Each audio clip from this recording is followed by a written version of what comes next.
Hoje queria te contar uma história que, sinceramente, eu não lembrava. Algo que já nem no meu pensamento mais vago existia, algo que para mim já não existia, como se nunca tivesse acontecido. Recentemente, vi no canal a história do FDP que agredia as mulheres da família e da surra que levou dos marinheiros. E, bom, talvez seja coisa do destino. Logo abaixo desse mesmo vídeo apareceu um short de uma série animada. Foi aí que bateu direto na minha memória. Foi como um balde de água fria, porque como já tinha mencionado, eu já nem lembrava mais dessa história. Sou mulher, servi no exército e isso ocorreu comigo em 2016. Nessa época, eu já estava prestes a completar 5 anos de serviço no exército mexicano. Também foi a primeira vez que cheguei e conheci Veracruz, e foi lá que toda essa história aconteceu. Não vou mencionar lugares específicos, nem bairros, nem coisas desse tipo. Primeiro, como vocês sabem, sempre fui ruim para lembrar desses detalhes, e também gosto de omitir essas informações para não prejudicar ou arriscar ninguém. Nessa ocasião, estávamos em Beliches, pois era dia de folga para mim e para a minha unidade, nada fora do comum. Tudo estava calmo, só aguardando a nova sargento no comando. Nesse momento conhecemos a mulher chamada Sargento Starlight. Não direi o nome real dela, pois não sei se ainda está ativa e não quero causar problemas. Sim, exatamente como o Pinche, personagem animado de As Burras de Cores. E não é brincadeira, embora muitos não gostem de acreditar, é verdade. Ela era uma sargento de cerca de 1,65 m de altura, ou talvez um pouco menos. Daquelas pessoas que fazem pensar, será que essa mulher não serve para nada? Até um inválido seria melhor? Que erro pensar assim. E sobre o apelido dela, bom, aqui eu explico por que deram esse apelido para ela. Durante o tempo em que aquela série das Burras Coloridas estava em alta e fazia sucesso, muitos garotos e garotas chegaram para se alistar. Muitos deles eram fãs dessa série e de outras parecidas. E não foi a primeira vez que vi algo assim. Uma vez até um deles levou um lençol dessa série. A verdade é que nós que já estivemos tanto na polícia quanto na marinha ou no exército mexicano, sabemos que isso realmente acontece.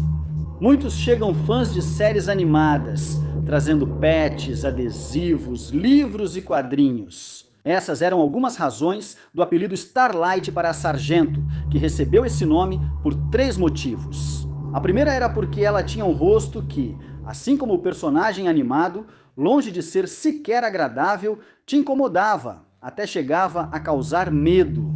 E isso que ela era uma sargento do exército.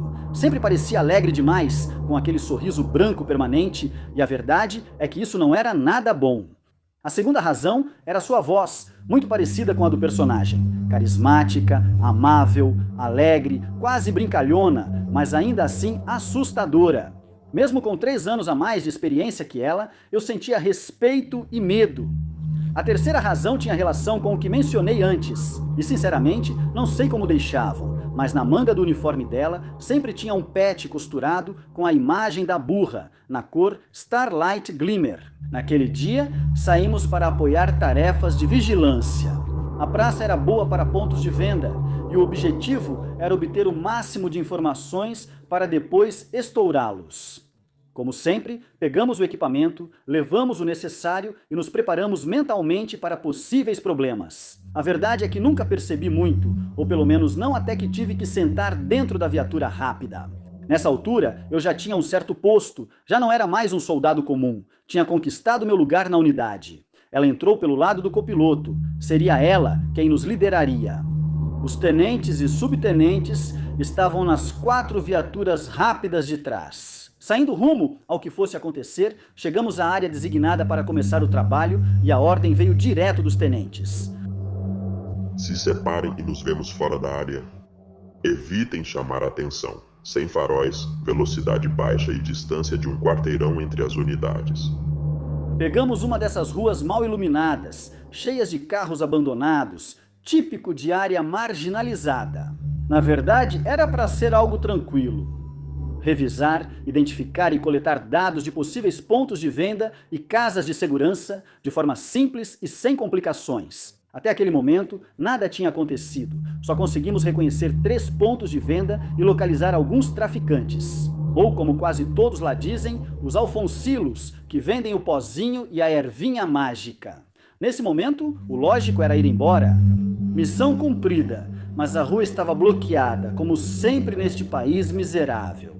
Tinham fechado a rua com carros atravessados por causa de brinquedo inflável e mesas, aquela cafonice típica de gente marginalizada. Precisamos pegar outra rua para reencontrar o comboio e voltar ao quartel com a informação. Foi então que a confusão começou para nós. Uma senhora com cerca de 3 hematomas visíveis e marcas de apertões nos braços se aproximou pedindo ajuda.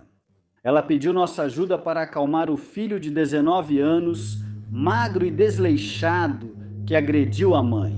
Para piorar, ela era mãe solteira, porque o pai tinha abandonado eles para ir embora. Vai saber para onde. A mulher implorava a nossa ajuda para conseguir acalmar o filho, porque o moleque tinha ficado muito violento, tinha destruído a casa e se trancado no quarto dele, completamente alterado. Foi aí que a sargento foi falar primeiro com a mãe. Se a senhora sabe que isso não é problema nosso, nem algo que nos compete, por que quer que a gente faça algo que não é da nossa conta? A mãe caiu no choro. Ela explicou pra gente que os policiais nunca encostavam nele. Sempre acontecia uma de 2 coisas. Ou ele conseguia fugir porque era avisado pelas sirenes, ou saía pela porta. Segundo eles, bastava mandá-lo para a reabilitação, mas isso não resolvia de imediato.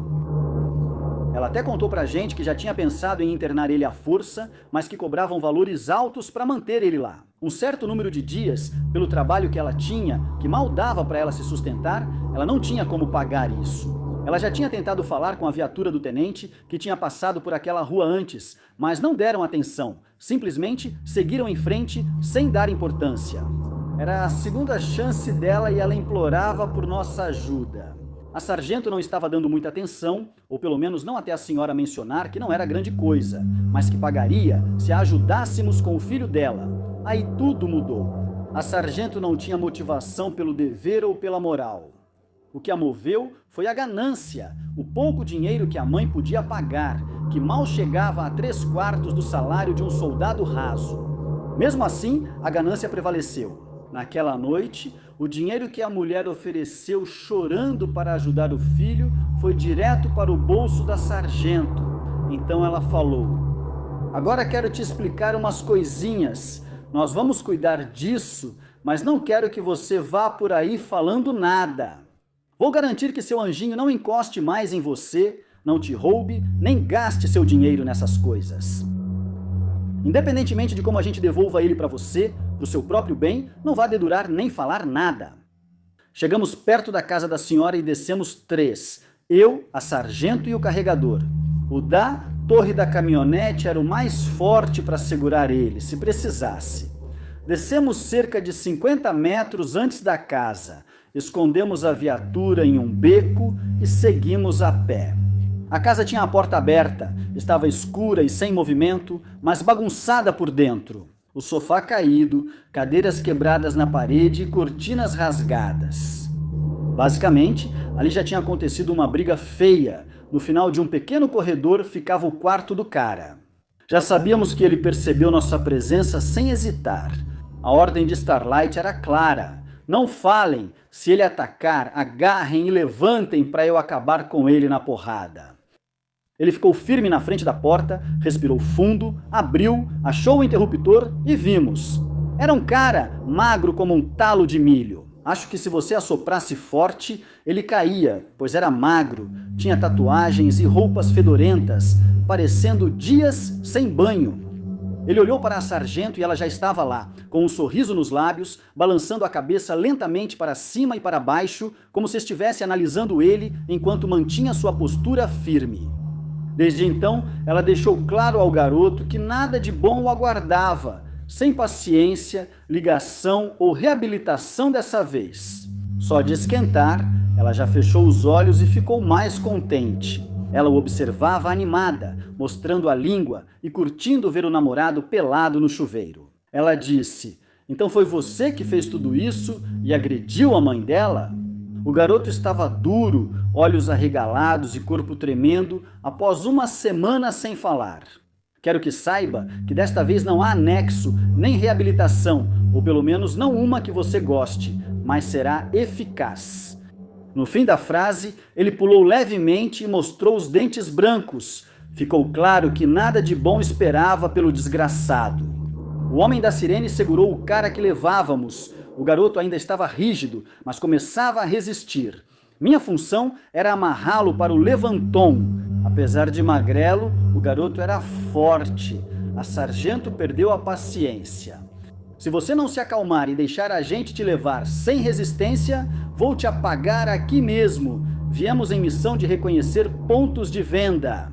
Não teria problema em dizer que você vendia.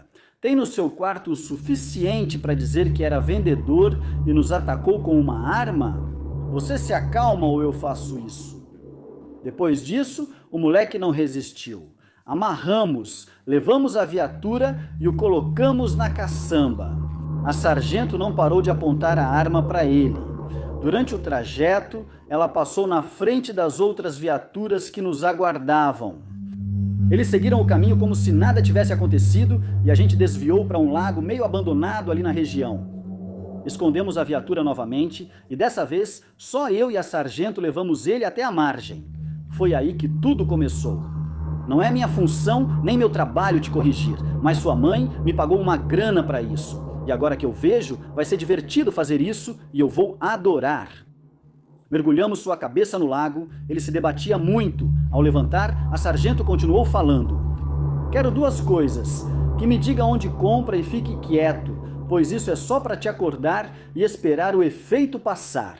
Depois, demos pauladas, cintadas e continuamos afogando ele com a garrafa de 3 litros de refrigerante. E a última coisa que ele fez foi cortar o cabelo dele com uma navalha que tinha escondida no bolso. Para finalizar o que estava fazendo, deixou ele careca, todo mal cortado. Nesse ponto, o garoto já estava basicamente destruído, sem forças para nada. Meia hora foi suficiente para conseguir o que precisava. Já que você contou os pontos de venda e fez isso por você mesmo, não quero mais contato nem ouvir da sua mãe que voltou a aprontar ou continua nisso. Não conte a ninguém, nem fale sobre isso, porque agora vou embora. Sério, ele pausou e completou. E por sinal, uma perguntinha. Onde estão seus amigos, aqueles para quem você compra? Por que não os vejo? Ninguém veio te apoiar ou sofrer com você, só sua mãe se preocupa com você. Agora, entende por que não deve bater ou faltar com respeito? Não bata nela de novo, está claro? O garoto não aguentou e desmaiou.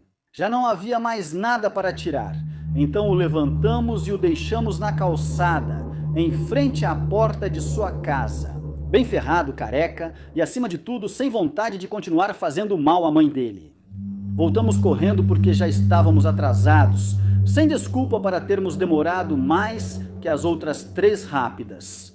Quando chegamos, os outros já haviam desmontado, começado a revisar e limpar as torretas. Os tenentes preparavam relatórios com os dados coletados na vigilância e, como esperado, Starlight forneceu mais informações. Eu só fiquei mais 1 mês lá, depois me transferiram de destacamento e me mandaram para outro lugar.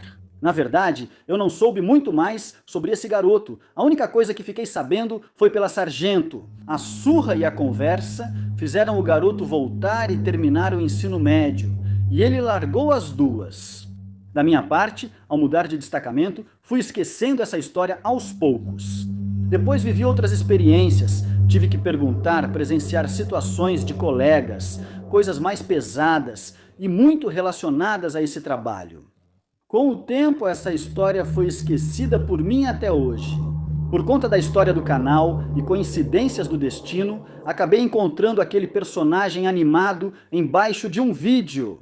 Se quiser contar sua história, envie para mim, Cornil, por e-mail ou redes sociais. Vou ler assim que possível.